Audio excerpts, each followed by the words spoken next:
Hello दोस्तों, मैं हूं आपका दोस्त दीपक और आप देख रहे हैं मेरा यूट्यूब चैनल रोजगार टेक्निकल में आपका बहुत बहुत स्वागत है। आज मेरे पास ये जो आप देख रहे हैं ये एलजी फ्रिज का सिंगल का जो एलजी फ्रिज होता है उसका पीसीबी है। और उस फ्रिज में तो जो प्रॉब्लम था कि लाइट आता है लेकिन कूलिंग नहीं करता है।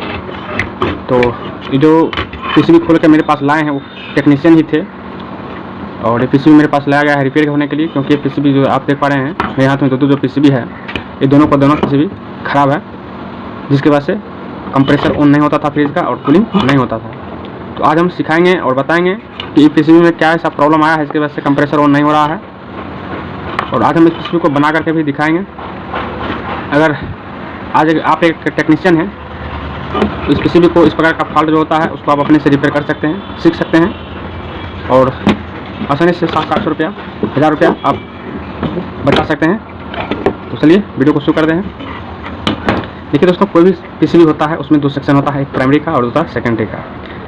प्राइमरी सेक्शन जो होता है वो इसे 220 वोल्ट इधर से इन होता है, जैसा कि यहाँ पे देख रहे हैं आप, यहाँ से लाइन और इधर न्यूट्रल, यहाँ से न्यूट्रल इन होता है और इधर से लाइन इन होता है। ये यहाँ से आता है और एक फ्यूज के माध्यम से लाइन आगे बढ़ता है, हो जाता है एनटीसी में, और एनटीसी से आगे बढ़ करके ही जाता है डायरेक्ट रेक्टिफायर। आप देख रहे हैं रेक्टिफायर के बीच वाले दोनों पिन में से किसी एक पिन पे जाता है जो फेज जाता है, और न्यूट्रल डायरेक्ट यहाँ से उठ कर आता है। और ये जो आप देख रहे हैं बीच में एमओवी से होकर गुजरता है और ये एनटीसी से होकर गुजर के डायरेक्ट आता है ये बीच वाले पिन के दूसरे पिन पर, जिस पर फेज और न्यूट्रल दोनों आता है। और तब यहाँ से 300 वोल्ट डीसी के रेंज में ई पिन और ई पिन से आउट करता है और ये वोल्ट डायरेक्ट जाता है कि बड़ा वाला जो फिल्टर कैपेसिटर आप देख रहे हैं इस कैपेसिटर के पास।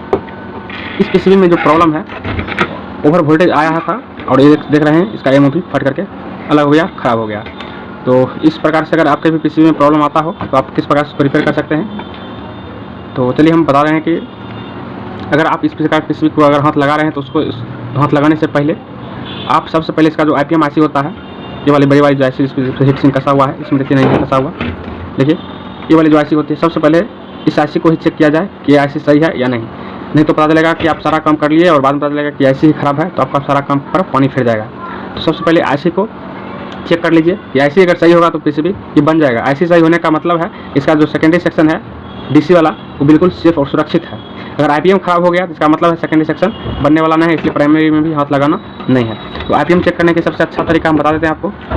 ये मेरे पास मल्टीमीटर है और इस मल्टीमीटर को आप डायोड रेंज पर सेट कर लीजिएगा, बता रहे हैं तो आपको भी दिखे इसके लिए उधर इन्वर्टर का पीसीबी लगा दिए हैं। और इस आईपीएम को चेक करने के लिए देखिए सबसे पहले आप मल्टीमीटर को डायोड रेंज पे सेट कर लीजिएगा, इस रेंज पे घुमा करके डायोड रेंज पे सेट कर लिए हैं। और इसका जो दोनों प्रूफ है आपस में पहले बजर रेंज और डायोड दोनों रेंज एक ही होता है। अब क्या करिएगा, ये जो आप पीसीबी देख रहे हैं ना इसमें देखिए एक ब्रिज रेक्टिफायर लगा हुआ है, 4 पिन वाला हुआ है डायोड, ये वाला ब्लैक से है काला वाला, ये वाली डायोड। तो इस आईपीएम को चेक करने के लिए ये डायोड की जो पिन होती है उसी पिन के माध्यम से ये आईपीएम को चेक कर लेंगे। तो ये जो डायोड आप देख रहे हैं ये डायोड, और इसमें जो यूवीडब्ल्यू का जो पिन होता है जो है यूवीडब्ल्यू है ना, इस पिन के माध्यम से इस आईपीएम आईसी को टेस्टिंग कर लेंगे। तो क्या करना है, तो सबसे पहले क्या करना है आपको इस प्रकार से पीसीबी को उल्टा लेना है। और यहाँ पर जो देख रहे हैं आप ये रेक्टिफायर जो है एक इधर प्लस लिखा हुआ इधर माइनस लिखा हुआ, तो आपका जो पॉजिटिव वाला जो और नेगेटिव वाला जो प्रूफ है मल्टीमीटर का, जिस तरफ प्लस लिखा हुआ है आप उधर नेगेटिव प्रूफ रखें कुछ इस प्रकार से।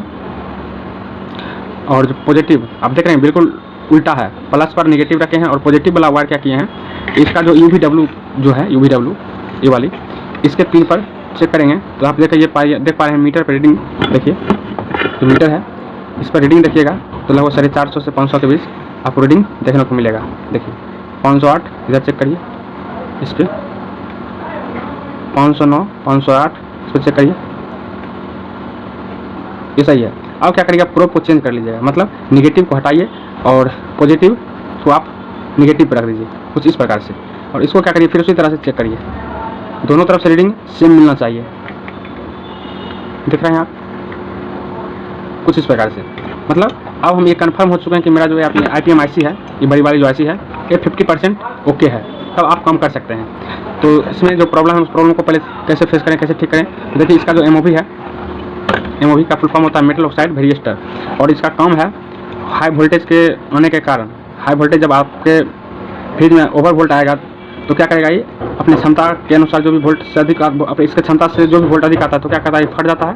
और फटने के बाद सर आगे की जो सर्किट है उसको सुरक्षित करता है। तो ये सर्किट में लगाना बहुत ज़रूरी है। और इसका सबसे पहले हम एमओवी चेंज करेंगे, चेंज कर करके आपको दिखाते हैं और चेक करके भी दिखाएंगे कि इस एमओवी के बदले और यहाँ पर जो भी फ्यूज लगा हुआ है इसको चेक कर लीजिए, फ्यूज चेक कर लीजिए।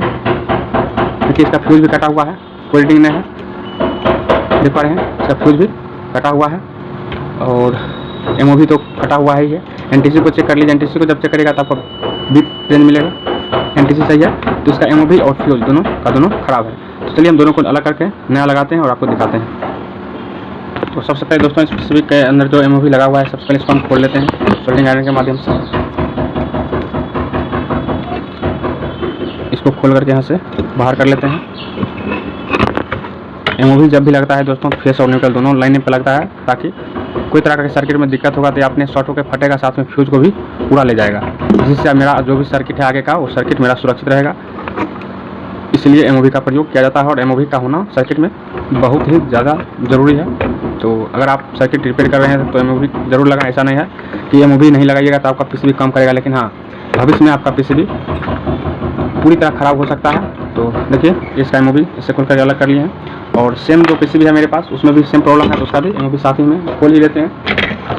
देख रहे हैं, इसका भी एमओवी हम खोल लेते हैं, ठीक इसी तरह से खोलना है जिससे इसका खोल लेते हैं।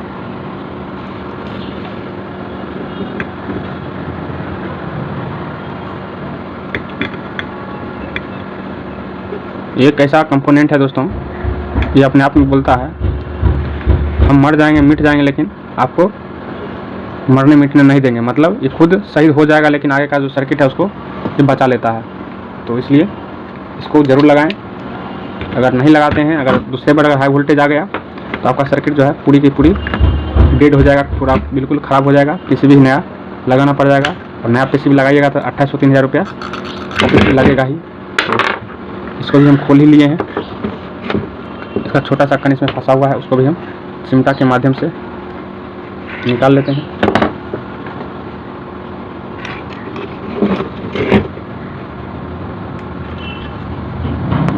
तो देखिए हम एमओवी को खोल कर हटा दिए हैं। और एमओवी जब भी उड़ता है तो दोस्तों फ्यूज जरूर उसके साथ में उड़ता है, क्योंकि जैसे ये देखिए हम आपको समझा रहे हैं, यहाँ से जैसे यहाँ से देखिए लाइन चालू होता है, यहाँ से जैसे लाइन यहाँ से इन होता है, यहाँ से आता है देखिए फ्यूज के माध्यम से आगे बढ़ता है। और इसके जस्ट बगल में देखिए यहाँ पे एनटीसी का एक पोल लगा हुआ है, ठीक है, और एक पोल इधर इस बगल लगा हुआ है। अब देखिए यही प्रिंट जो आप देख रहे हैं, यही प्रिंट देखिए यहाँ से घूम कर आया है, एक एमओवी पे गया है, ये तो लाइन का था। अब देखिए न्यूट्रल का जो पिन है, न्यूट्रल का जो प्रिंट है, यहाँ से न्यूट्रल इन होता है, कहाँ से इधर गया, इस जगह से न्यूट्रल इन होता है। और देखिए इस प्रकार से न्यूट्रल यहाँ पर आता है, यहाँ पे तो यहाँ पर लाइन और यहाँ पर न्यूट्रल। देखिए लाइन और न्यूट्रल दोनों जगह पर दोनों पिन पर एक पिन लगा हुआ होता है दोनों लाइन पर, ताकि कोई तरह का सर्किट में प्रॉब्लम हो तो ये लाइन न्यूट्रल जब भी आपस में सटेगा तो क्या करेगा, जो कमज़ोर होगा जहाँ का सर्किट हो सर्किट उड़ेगा। तो पीसीबी में सबसे कमज़ोर सर्किट जो होता है वो फ्यूज का ही होता है, तो फ्यूज उड़ेगा ताकि मेरा जो भी आगे का सर्किट है वो सेक्शन है बिल्कुल सुरक्षित रहेगा। तो एमओवी अगर उड़ता है तो उसके साथ फ्यूज भी करता है, आपको हम दिखा देते हैं। इसका फ्यूज भी खराब होगा, गारंटी खराब होगा। देखिए मल्टीमीटर मेरे पास है ही, देखिए कोई भी साउंड नहीं दे रहा है, कोई साउंड नहीं दे रहा है, देख रहे हैं, कोई साउंड नहीं। तो ये सर्किट में प्रॉब्लम है। तो चलिए हम इसको खोल ही लिए हैं और यहाँ पर हम नया एमओवी डाल देते हैं, नया फ्यूज डाल देते हैं और आपको चेक करके दिखाते हैं कि मेरा जो पीसीबी है बिल्कुल ओके हो चुका है। तो चलिए फटाफट इस फ्यूज को भी यहाँ से खोलते हैं और दिखाते हैं। देखिए मेरे पास 2 VDR यानी एमओवी है और दोनों को हम एक पीसीबी में लगाएंगे। और इसका जो नंबर है आप देख पा रहे हैं 20D 800 681, आपको हम दिखाने का प्रयास कर रहे हैं। इधर से नहीं दिख रहा है, इस पर दिखने का प्रयास कीजिए। देखिए 20D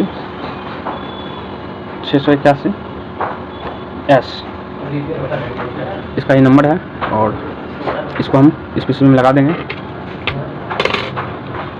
अगर ये नहीं भी लगाइएगा तब पर भी आपका काम करेगा। देखिए VDR को हम इसमें लगा देते हैं।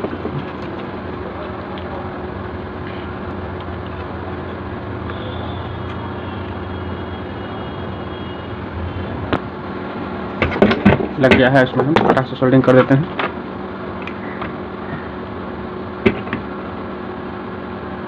हो गया कंप्लीट। अब इसमें फ्यूज़ लगा देते हैं। इसमें जो फ्यूज़ ख़राब था, फ्यूज़ भी मेरे पास अवेलेबल है।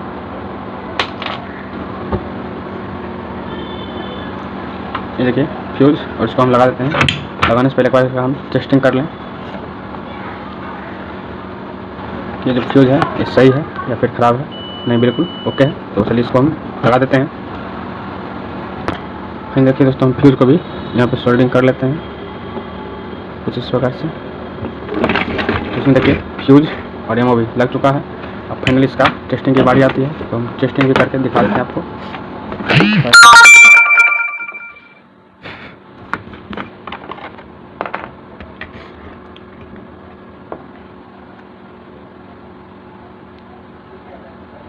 तो देखिए दोस्तों, मेरा सीरीज लैंप तैयार है, देख पा रहे हैं आप। और आप यहाँ पे ध्यान दीजिएगा, तो यहाँ पर आप देखिएगा जब इसमें हम ये रेक्टिफायर के दोनों पिन पर AC 220 वोल्ट जब हम देंगे, तब आप यहाँ पे थोड़ा सा ध्यान दीजिएगा, इंडिकेट करिएगा इस जगह पे आप देखिएगा कि यहाँ पर एक बल्ब, छोटी सी बल्ब है जो थोड़ा सा जलता है और फिर तुरंत एक बार में ही बुझ जाता है।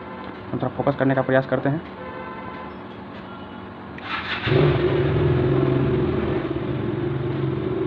इस जगह पर बल्ब लगा हुआ है, ये जो बल्ब देखने बल्ब ही है, तो आप ध्यान दीजिएगा ये बल्ब एक बार ही जलता है और फिर से बुझ जाता है। तो देखिए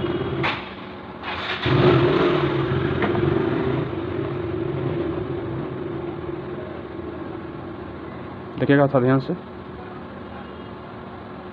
देखिए और फिर से हम दिखाते हैं, तो ध्यान से देखिएगा। कैपेसिटर झुका हुआ है उसके पास एक बार लास्ट में भी जलता है जब कैपेसिटर डिस्चार्ज होता है। ध्यान दीजिएगा आप, देखिए 2 बार ब्लिंकिंग किया। फिर से हम दिखाते हैं, देखिए। तो ये जो PCB है मेरा बिल्कुल ओके है। तो आप ही इस प्रकार से PCB को अपने घर पे बना सकते हैं, रिपेयर कर सकते हैं अगर आपके पास VDR उपलब्ध है। तो VDR लगाना बहुत ही ज़रूरी होता है। तो वीडियो में अगर अभी तक बने तो वीडियो को लाइक कर दीजिए, चैनल पर नहीं तो चैनल को सब्सक्राइब कर दीजिए। वीडियो देखने के लिए बहुत बहुत धन्यवाद है।